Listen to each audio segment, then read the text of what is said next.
Hello, and welcome to Linux Action News, episode 201, recorded on August 8th, 2021. I'm Chris. And I'm Wes. Hello, Wes, from a very warm downtown Salt Lake City. Let's do the news.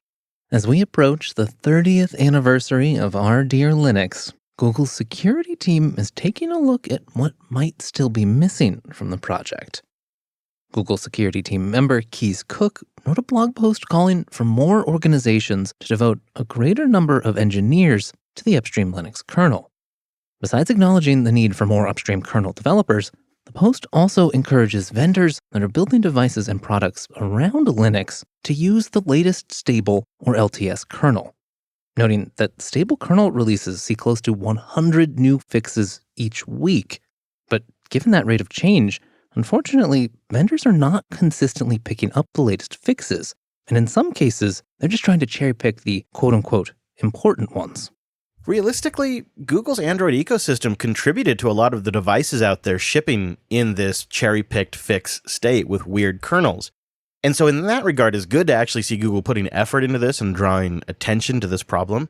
And it legitimately does seem to be an area of focus for Google recently, even despite their increased efforts around Fuchsia. This call for more engineers is in addition to Google's recent backing of Rust in the Linux kernel, which is also an initiative limited by manpower and one that Google is doing something about. So this blog post calling for more than just kernel developers, it makes a lot of sense. It also calls for more code review. It calls for more testing. It calls for more infrastructure around the Linux kernel. And it also draws attention to the shortage of engineers who can work on security and compiler toolchain development, a very complicated area. And when I was reading this post, I couldn't help but take away an underlying message that Cook clearly feels that this one bug at a time technique vendors currently follow just isn't going to scale, and something automated at a grander scale is required. Google estimates that the Linux kernel needs at least another 100 engineers focused on security and on those important tool chains. Now, Cook does partly blame the C programming language for some of this, saying with Linux written in C, it will continue to have a long tail of associated problems, and that's one reason Rust keeps coming up in regards to the Linux kernel.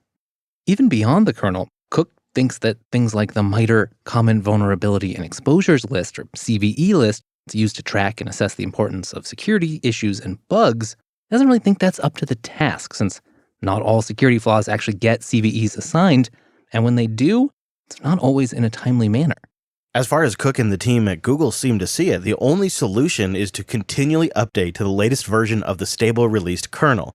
As Cook put it in the blog post, quote, performing continuous kernel updates faces enormous resistance within an organization due to fear of regression.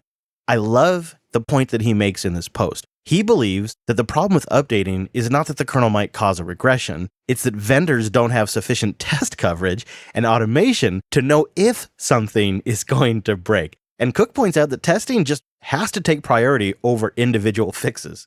Another issue with the whole mess we're in right now is that many vendors are still using old kernels and then are forced to backport whatever quote-unquote important fixes that they identify. And that just means there's a whole bunch of redundant work going on as multiple engineers at different companies fix essentially the same problem. And unfortunately, this is not an issue going away. Cook notes that Google's fuzzing tool, called syscaller, is currently reporting nearly 1,000 possible issues in the kernel. About 400 or so of those are fixed every year. That's good, but the number is growing by over 100 per year as new ones are found. Also in Linux security news this week, your favorite web browser had a significant security flaw found that results in your site login info being sent in clear text. And it seems the symptoms discovered have remained unreported for quite some years. So update your package cache, because this one's going to need a patch. The venerable and irreplaceable Lynx browser, well, at least the version from the Debian Experimental and Debian 8 archive, will transmit a username and password in clear text even when the site in question is already using SSL. Yeah, when a user has a URL where they've prepended the username and password to it, Lynx just happily sends that in the clear text, and you can easily pick it up with a tool like Wireshark. I mean, we're having some fun here, but in actuality, this may be a serious issue impacting some server-side workloads, and of course, Richard Stallman. I guess we'll just have to put that Week with Lynx challenge on hold for now. In more serious security news, Intel might have a series of patches that could improve security in your virtual machines. As part of their work around Trust Domain Extensions, or TDX, support for Linux, Intel engineers are proposing a driver filter option, which would allow administrators to set up allow and deny lists of drivers that can or cannot be loaded by a booted kernel. The goal here is to reduce the attack surface within a guest virtual machine while still using the same kernel as the host machine. When booting the guest, via the kernel command line, the admin can just specify the specific drivers that are allowed to be loaded by that kernel. Or alternatively, a list of drivers that kernel shouldn't load, depending on how you want to configure things.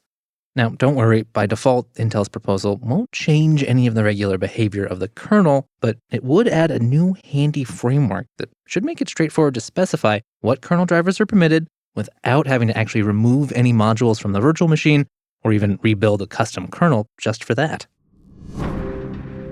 Building out a unified multimedia framework for Linux has been a dream of ours for years, so we always are keeping an eye on PipeWire, the project that is turning this dream into a reality, and whenever something notable happens, we wanted to relay it to you. And PipeWire 0.3.33 is here, and it comes with some new features that are going to improve your daily use with the Linux desktop.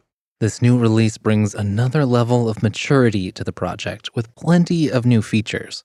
But the biggest user-facing change in this release has got to be support for Bluetooth audio devices automatically switching between headset and audio profiles. Hallelujah, Wes. If you've ever been disappointed with the audio quality of a Bluetooth headset when you have paired it to your Linux machine, this is just going to make such a huge difference. It is so fantastic to see this change.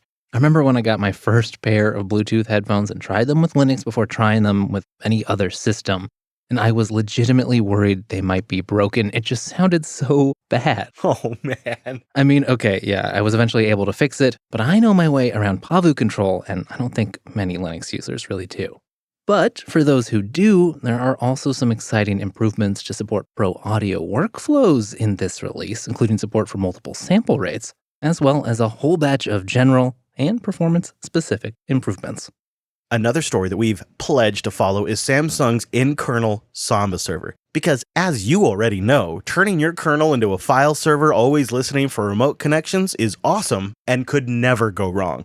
But today, like a dirty web browser, Samba is implemented in user space. But the wizards over at Samsung have been pursuing an SMB file server implemented in kernel space, with an aim for better performance and wiring up new features such as RDMA support that can be implemented with ease inside the kernel.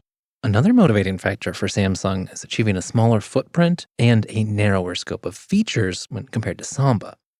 How's it going? Well, the 7th round of patches were posted this past Thursday, with the hopes of getting KSMBD, as they're calling it, upstreamed into the mainline kernel soon. Now, clearly, this is not a full Samba server meant to replace a big enterprise Samba installation doing a lot of complicated tasks. But while I can hear Chris laughing right now, I wouldn't be too surprised if this ends up on one of his Raspberry Pis before long. Linode.com/LAN. Go there to get $100 in 60-day credit on your new Linode account. And of course, you support the show. Linode is our cloud provider. They are the largest independent cloud computing provider. And this month, they turn 18. 18 years old. Congratulations to Linode. Much has changed in the industry in 18 years. But Linode has focused on making the absolute best cloud computing experience. This year alone, they've released custom images to general availability, making it easier for customers to create, store, and deploy one image across multiple machines. They added 2 free security solutions, including the Cloud Firewall and private VLANs. And for developers, they've extended the tools to support Kubernetes, Terraform, and Ansible modules, all while having one of the cleanest and easiest to use UIs in the business. Linode lets you turn any idea into something you can actually bring to life on the web. And if you ever get in any trouble, well, they have the best support team. Their support team won 5 Stevie Awards, including the coveted People's Choice Award. There's nobody that does it like Linode. They have hundreds of guides and tutorials to help you get started as well. Then once you're up and running, You can take advantage of those advanced features like S3 compatible object storage and their super fast SSDs. Linode was recently reviewed by Cloud Spectator as having the fastest CPUs in the industry. I mean, they compared all of the major cloud providers, and Linode beat them all. Their one-click Minecraft server lets you specify features like NPCs, game mode, and critical game specifications with a simple one-click deployment. So go to linode.com/LAN and get that $100 60-day credit on your new account, and you support the show. It's a great way to learn, too. If you want to try something, you could do a nice side-by-side comparison, kick it off on Linode, and pick the winner. Linode.com/LAN. Linux.ting.com. Are you sick of overpaying for cell service? Because you should be. The duopoly out there has wrecked the market. So Ting's here to bring us all a breath of fresh air. In fact, for a limited time, you can sign up for Ting's unlimited plan. Just pay $25 a month for the first 3 months. That's $20 off the standard unlimited plan, and it's quite the offer. Of course, there's a plan for everybody. Ting's Set 12 plan gives you 12 gigs of data with unlimited talk and text for just $35 a month. And I know, a good family plan is hard to find, and Ting's got you covered there. If you use 2 gigs or if you use 20 gigs, there's a perfect Ting plan for you. And every plan gets access to Ting's award-winning customer service with nationwide LTE and 5G coverage. Plus, the freedom of no contracts ever. That's awesome. And there's 3 great networks to choose from, so it's simple to switch to Ting. Pretty much any phone will work with Ting. You just start by going to linux.ting.com. You get $25 off, and you can check your current phone, see if it's compatible. Create an account, pick the plan that's right for you, and then Ting will send you a SIM card that you pop in your phone, and you get activated in minutes. Their dashboard makes it simple, makes it straightforward. It sets the bar. And cutting your phone bill in half has never been easier with Ting's brand new plans. Go check out the new Shiny and save $25. It's the next generation of Ting Mobile. It's here, and it's awesome. Linux.ting.com. Gaming isn't really a focus of this show, and not something we really plan to expand into. But it is an area of major Linux development this week, and the wider implications might be some of the biggest news in the Linux desktop for years.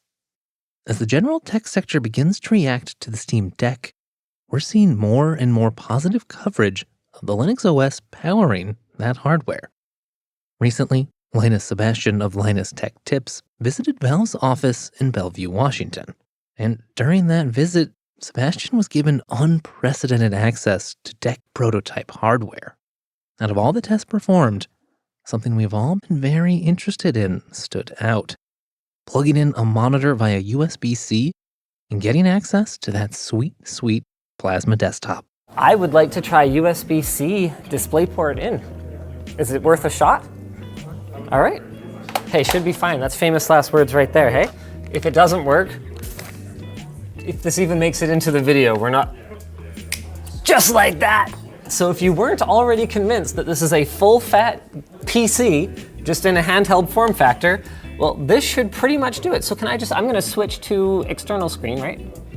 That sounds right, because it's not a laptop, but the OS we're running thinks it's a laptop. And if you were curious if it's gonna run 4K 60 hertz, that's your answer right there. I think, it might be at 30 right now. It's hard to tell, I'm so used to, no, it's at 60 hertz. Freaking awesome, just like that. How relieved are you guys right now? While watching the video, I was also really interested in getting a sense of the gaming performance. I mean, after all, I will probably use this more as a portable PC than a gaming console, but how well the Steam Deck games is gonna make or break this device. The game's running really smoothly though. I've been extremely pleased with the gaming experience in everything I've tried so far.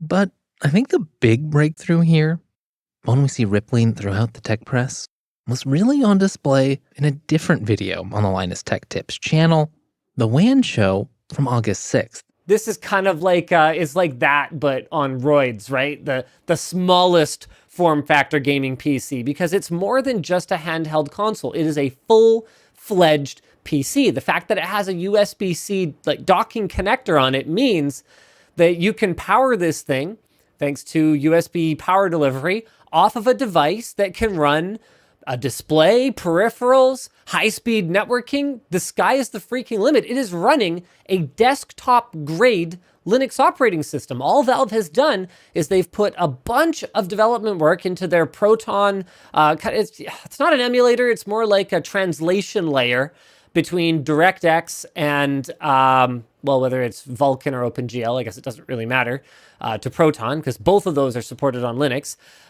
So they've put this development work into this this translation layer, and then this, basically what is Steam Big Picture skin that runs on top of the translation layer to play your games. But other than that, it's just Linux. It's running freaking Linux. Unlike what Nintendo allows you to do, you can say, hey, look, I actually don't want to play games right now. And you can do whatever the you want. That is so cool. It's just a computer, man. It was a major bug fix week over at the KDE project with many fixes to their core apps and the touchscreen experience.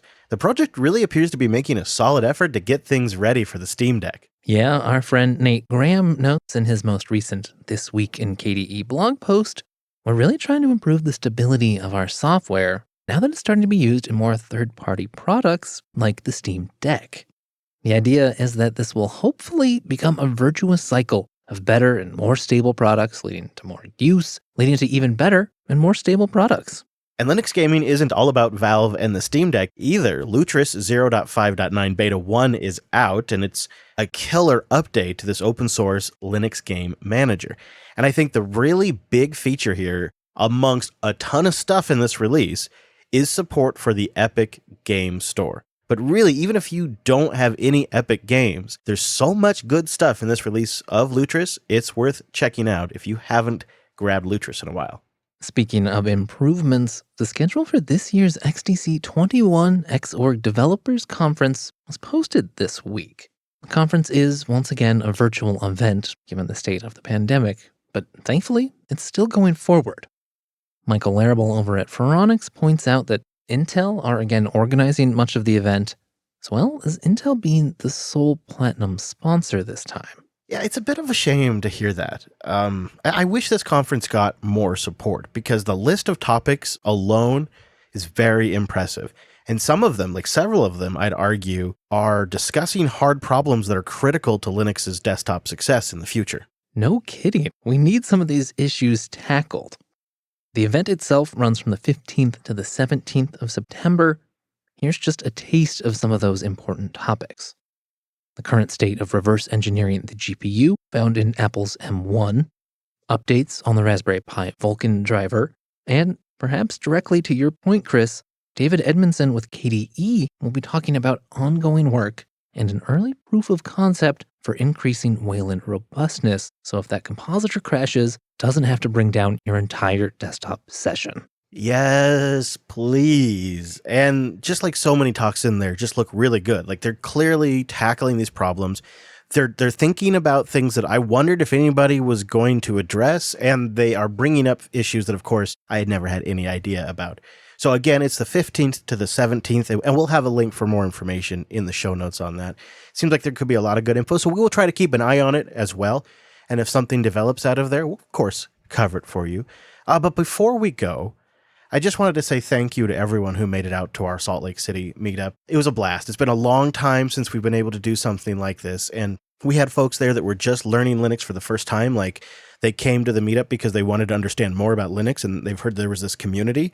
And so they came to our meetup, and she had a great time. And she walked away not only a listener, but now a new Linux user. But of course, we also had security analysts there. We had developers. We had engineers. We had folks that made it from Wyoming, Montana, Idaho, all to Salt Lake City. And of course, we had locals. And Brent was there with me. He was the swag master, handing out stickers and shirts, which were well received. There's some pictures of that on my Twitter feed at Chris Lass, if you want to see some of those. Or join our Telegram group for frequent trip updates. JupiterBroadcasting.com/Telegram. Yeah, how else are you going to get your Levi fix? We do have a few more shows from Salt Lake City, Coder Radio and Linux Unplugged. They will be live if everything goes as planned, so you can get the times for that at jupiterbroadcasting.com/calendar. But by the time we are recording the next Linux Action News, we'll be just outside the Denver area. You can keep tabs on our journey over at colonytracker.live. And hit that micro meetup link if you're going to be in our route. Maybe if the timing works out, we can catch up and grab a bite or say hi and get some swag. We have swag on board. Or if you have any hot route tips, if you see where we're going and think we should know about some construction or some problem along the way, that micro meetup form could technically work for that as well.